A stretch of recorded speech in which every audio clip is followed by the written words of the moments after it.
Kami akan melakukan konferensi pers langsung saja ya. Kami silakan Pak. Assalamualaikum warahmatullahi wabarakatuh. Ya, terima kasih teman-teman media cetak, media elektronik. Terima kasih Pak Kuntadi, Pak Ketut selaku Kapus Pen. Saya hari ini hadir untuk menjawab pertanyaan-pertanyaan dan mudah-mudahan jawaban sudah dijawab dengan sebaik-baiknya.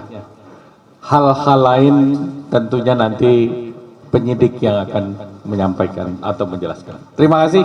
Wassalamualaikum warahmatullahi wabarakatuh. Saya kira itu ya, nggak ada pertanyaan untuk beliau ya. Nanti kita yang menjelaskan semuanya. Silakan Pak. Ya, terima kasih. Warahmatullahi wabarakatuh.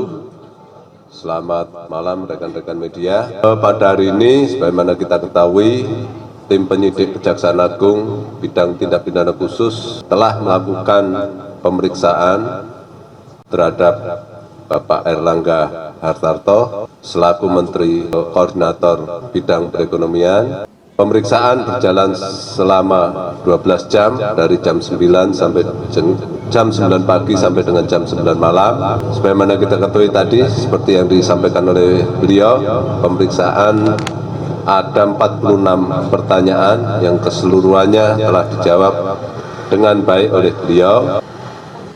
Pemeriksaan berjalan sebagaimana mestinya dan pemeriksaan kali ini merupakan pengembangan dari penanganan perkara tindak pidana korupsi, pemberian fasilitas ekspor CPO dan produk turunan tahun 2021 atas nama tersangka Indra Sari Wisnuwardana dan kawan-kawan yang perkaranya telah memiliki kekuatan hukum tetap, di mana berdasarkan fakta yang berkembang di dalam proses persidangan, telah kami temukan fakta-fakta hukum baru yang menurut kami perlu untuk didalami. Dan hasil dari pendalaman tersebut, beberapa saat yang lalu, sebagaimana kita ketahui, tim penyidik telah menetapkan 3 tersangka korporasi, yaitu Wilmar Group, Musim Mas Group, dan Permata Hijau Group. Ya. Dalam rangka untuk membuat terang peristiwa pidana terhadap 3 tersangka tersebut, maka kami memandang perlu untuk memeriksa Bapak Erlangga dalam kapasitas beliau selaku Menteri Menko Perekonomian, khususnya terkait tugas dan tanggung jawab beliau dalam rangka mengatasi kelangkaan minyak goreng. Sebagaimana kita ketahui, dalam proses penanganannya, ternyata belakangan kita ketahui telah menimbulkan kerugian keuangan negara. Mungkin itu yang hendak kita cari simpul-simpulnya. Mungkin demikian dari kami. Terima kasih. Rekan-rekan media, saya buka beberapa pertanyaan saja. Ada pertanyaan? Ke depan.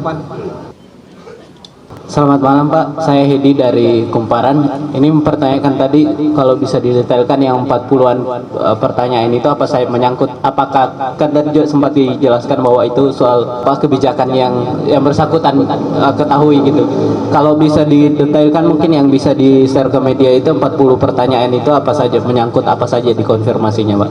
Itu yang pertama. Terus yang kedua, mungkin beberapa bertanya gitu kenapa yang bersangkutan ini lama diperiksa begitu Pak. Beda mungkin sama 2 menteri sebelumnya yang pernah diperiksa juga di sini. Mereka agak cepat keluarnya. Ini buat Pak Kapus Pen mungkin yang soal sutra itu, apakah benar sudah ada jaksa yang dicopot dari jabatannya yang diduga menerima suap dari perusahaan nikel tersebut gitu. Saya jawab yang ketiga ya, pertanyaannya, bahwa dalam waktu 1 bulan yang lalu saya sudah pernah merilis terkait dengan pelanggaran disiplin berat dari oknum 3 oknum jaksa.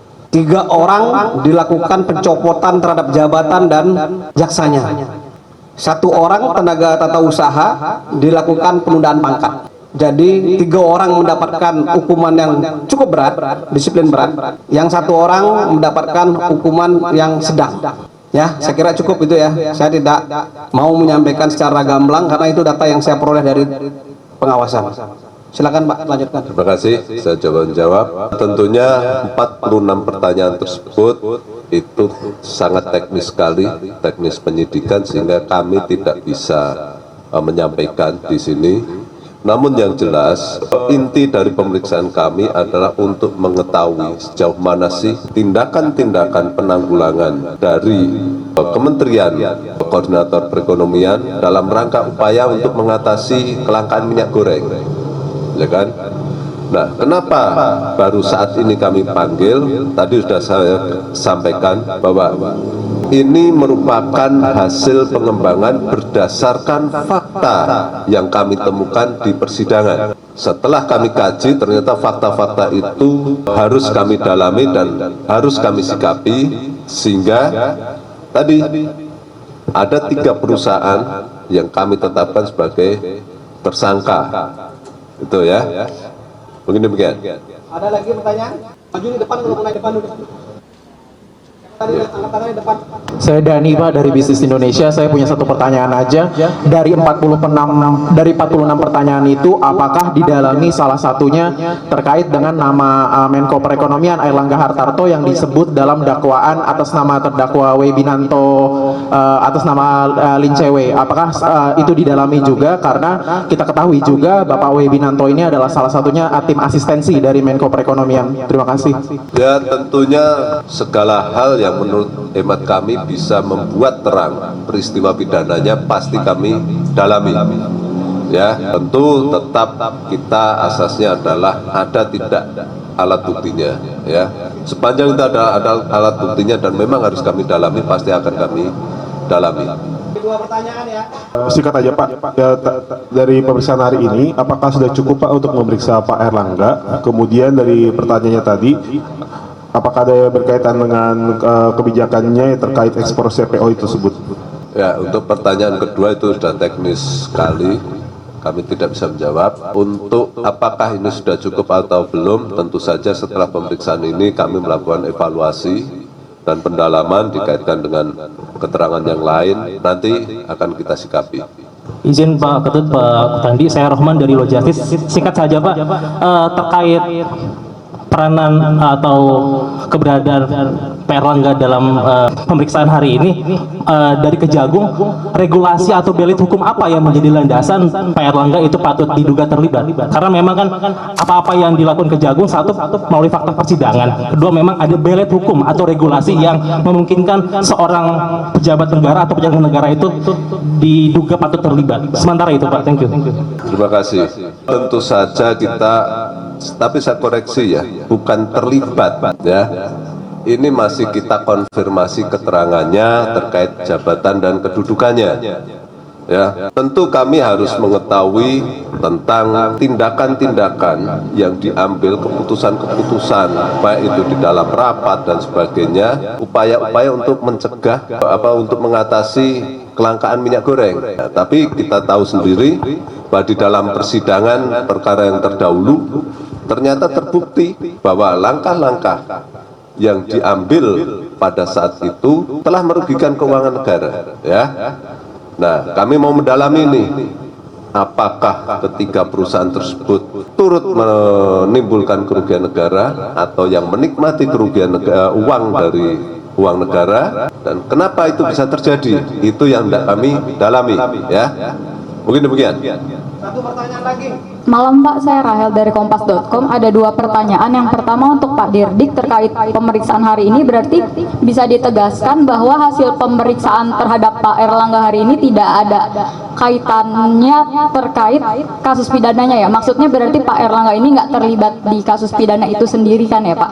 Itu untuk Pak Dirdik, dan kedepannya Pak Kejagung akan memanggil Pak Airlangga lagi sebagai saksi. Untuk Pak Kapus Penkum, mau menegaskan Pak terkait pertanyaan sebelumnya dan mengkonfirmasi sekalian, apa betul bahwa jaksa di Jamintel yang bernama Ramiel J saja itu udah dicopot dari Kejaksaan Agung sebagai jaksa?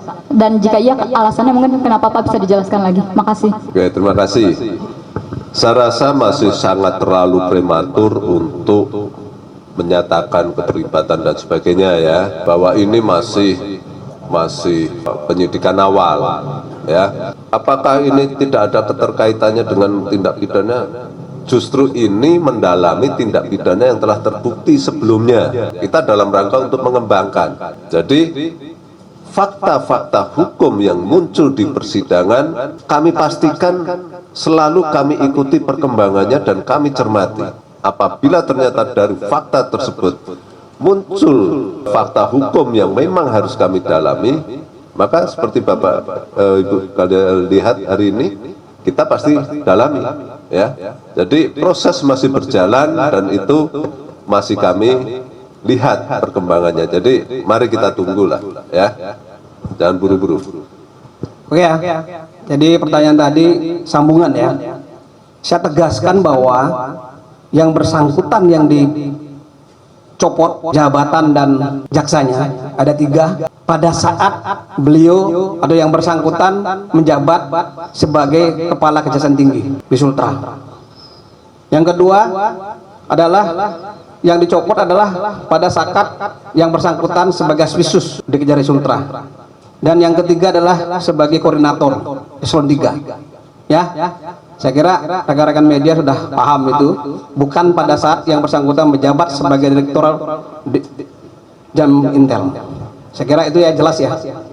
Saya kira itu teman-teman media, terima kasih atas kehadirannya. Salam sehat dan bahagia untuk kita semua. Assalamualaikum warahmatullahi wabarakatuh dan Om Santi Santi Om.